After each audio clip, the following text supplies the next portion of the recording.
I'm here with a new episode of Book Readers Talks, and I hope you are enjoying the episodes. Do send me a message if you want to talk about the books you read and the authors you like. The guest today with us is Kruti Lalan, joining us from Mumbai to talk about her favorite books. She is a French, Spanish, and English language teacher, a translator, and a book blogger, or I would say book reviewer. Let us talk to her and know which author she has picked up today to talk about. Hi, Kruti. Hello. Welcome to the show. Thank you so much for having me here. You're welcome. I would like to start by asking you about your love for reading. So, how did it all begin? So I would say a huge part of it goes to my parents because from a very early age, I did not have a TV connection in my house. So like I think since the age of 10, I haven't had a cable connection in my home. So now as a 10-year-old with too much of energy, what am I supposed to do? During school hours, it's fine, but like during vacation, so my dad took me to this library which we had, and he's like, just tell me when you want me to pick you up and I'll come there and pick you up. And I could just spend days and hours in that, and that's how I got into this habit of reading.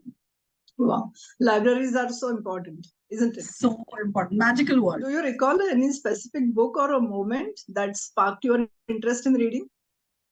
In fact, yes. So I was just thinking about like when I often read, and I always think about like where it all started. So my father used to take me to school every day. And that was like a little routine between us that, he would take me to school every day. And while we are walking to school, he would narrate a story to me. Now, he's an avid reader. He reads a lot.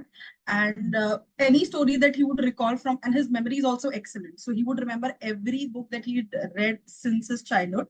So, he would every day he would tell one story to me.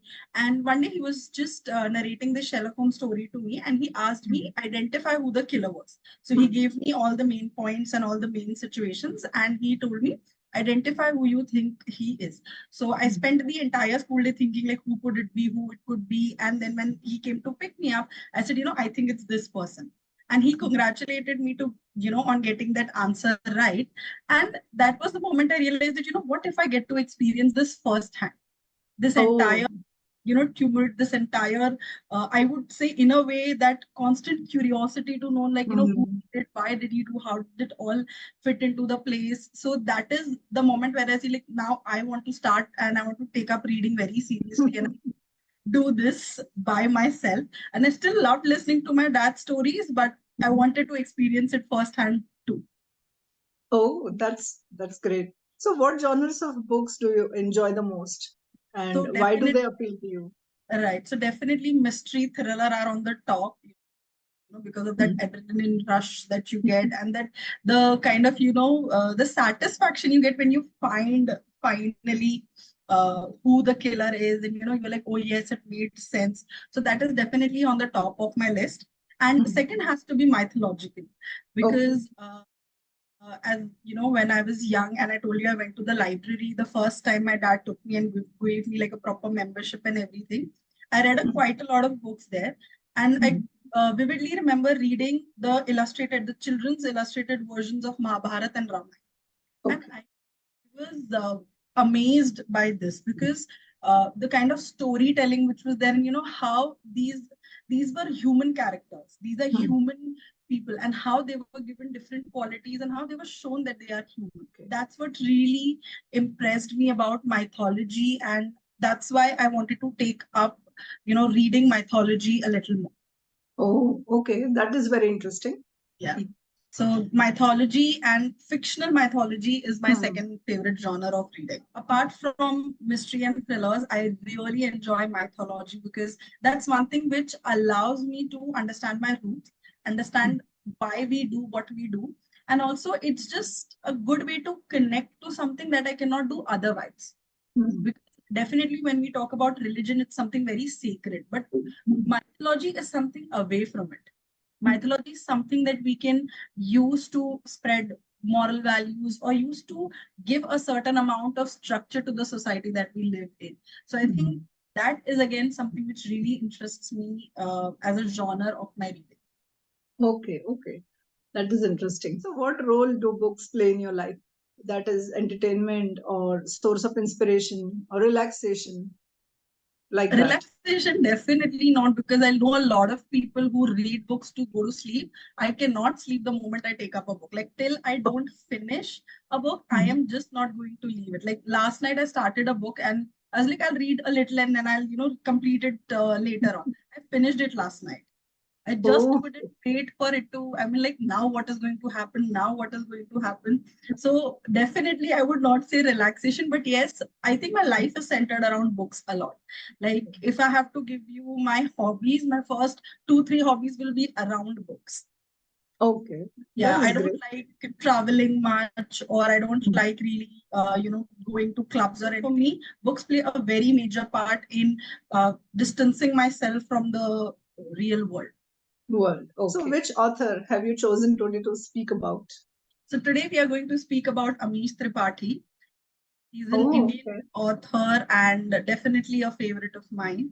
And Mhm. he writes in the same genre of mythological fiction. Okay. Yeah. Yes, your favorite one, right? Favorite Yes. genre. Yes. So that is why you must have picked him up. Yes. Absolutely. Yes. Okay. Because, and also I feel what he writes is very unique. What he writes is very logical. And a lot of times I feel today's generation is very away from religion because they don't find logic in it. So what Hmm. Amish really does is, he gives us that logic in that. Okay. The Mhm. logic that sometimes a lot of youngsters feel lacking in the religion is Hmm. what he's giving us. That, okay, Okay. you feel this is that way, this is why this happened, or this Hmm. is why this could have happened. So it Hmm. makes so much sense when you read the same thing with Hmm. his work.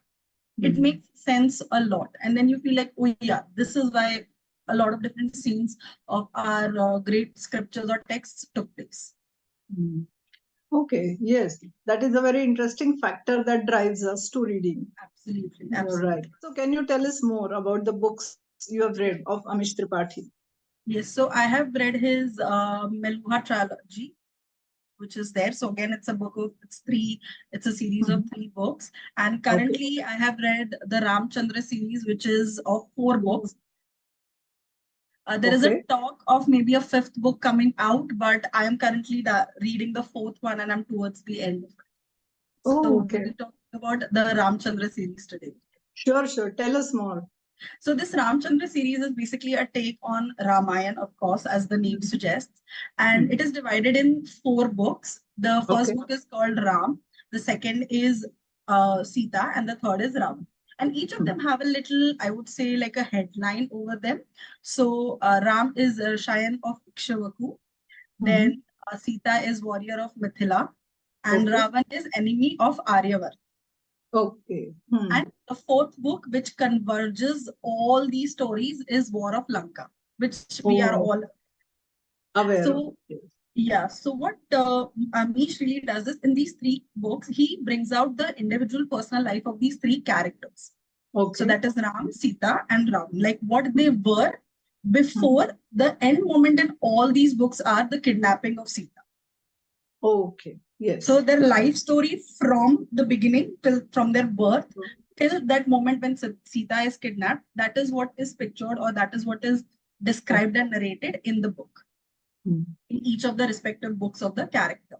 Okay. Okay. As we read more, so Hmm. the first book, you just have you don't have any background or basis. So when you're reading the first book, you just get a lot of information.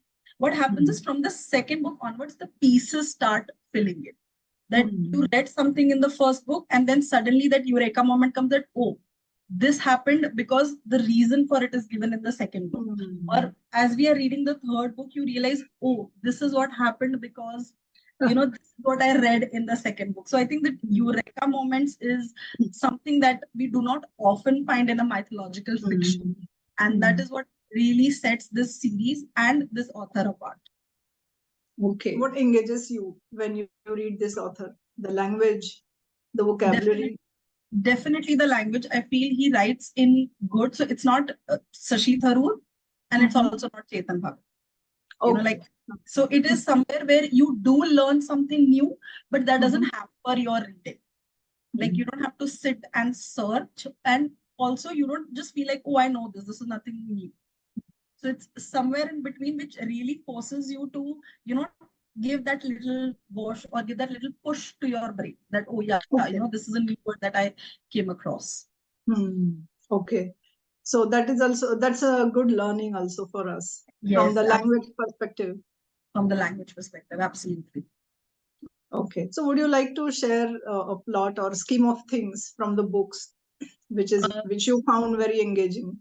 Right. So, what I would definitely like to highlight is that, when we look at just Ramayana, and if I tell you that, if you can you tell me some highlighting moments in the entire epic, whatever you remember. So there are Okay. times when we would remember, Sita Swayamvar.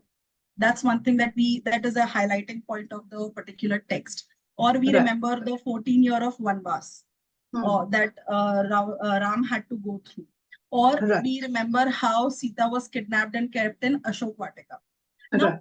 all these three events we are aware about.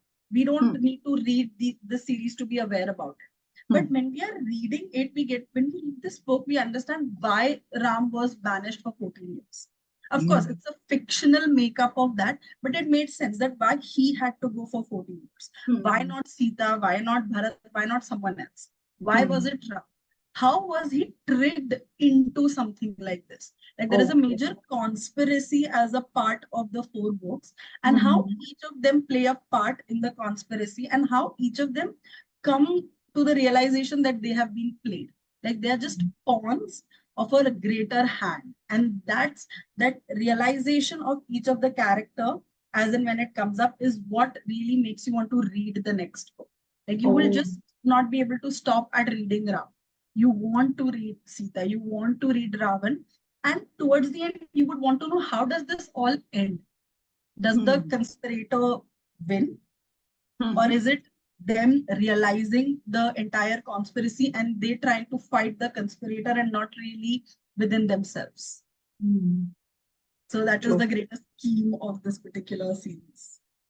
Oh, that is great. So I have seen that mythological thrillers are becoming very popular among the youngsters and even the seniors alike. True, true. So what do you think is the reason for this? So I again, as I told with Amish specifically, what I feel is that he's trying to bring out logic, something that is missing. So like if I ask my parents a question about Hmm. something that's related to the religion, Okay. 50% of times they would know an answer. Okay. Hmm. 50% of times the answer would be this is what it is.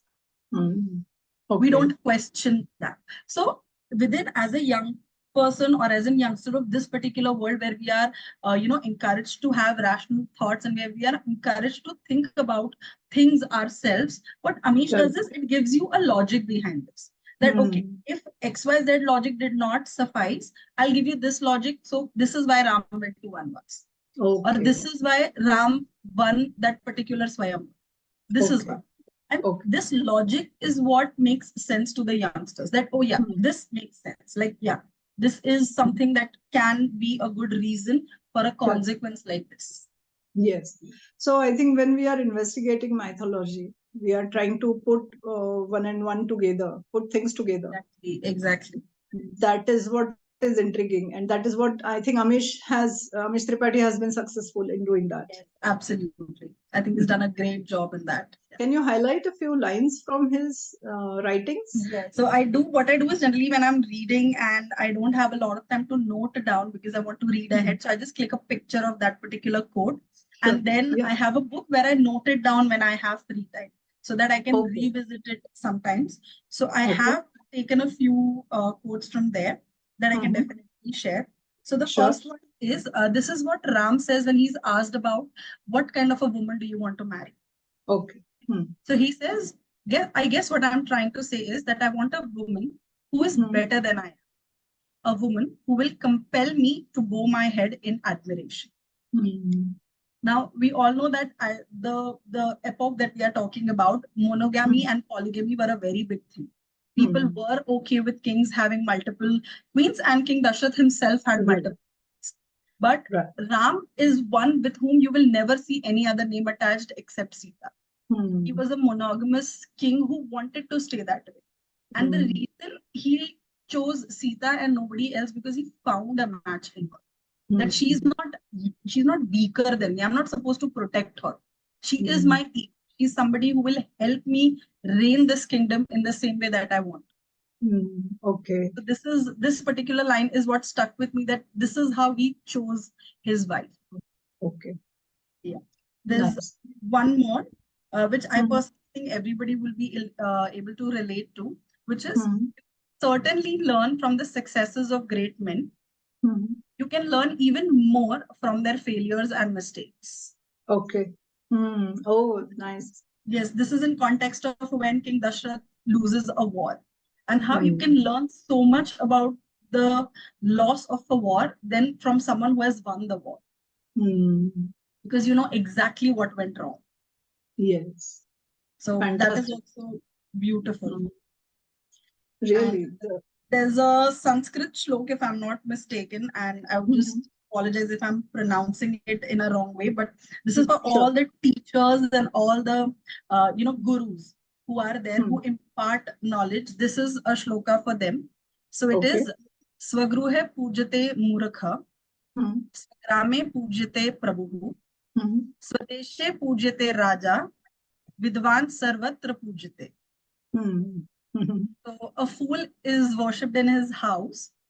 A, a, a chief or a like somebody head is worshipped in his village. A king is worshipped in his kingdom. But a knowledgeable person is worshipped across the world. And this is written at the entrance gate of Mithila, which was the capital, the knowledge capital of ancient India. And this is what they were, promoting. That for them, knowledge is above everything. That it's knowledge that is going to be your way to dharma and other stuff. This is wonderful. Thank you. So I think these authors who are writing mythological thrillers or about mythology, they are connecting us with the mythology and the history and the antiquities, I would say. Absolutely. The roots, definitely the roots. Yes, this is beautiful. Can you recommend a book by Amish that everybody should read? I would definitely say Ramchandra series is something that everyone should read, and it's irrespective of the religion. I would definitely take the religion aspect away from the series, and I would say that just as a masterpiece, as a mythological masterpiece, this is something that should be read by everyone. You understand how the warfare works, you understand how human work, and you understand how, like when we look at a particular incident from past, we always, I hear people comment like, but how are they stupid to do something like that?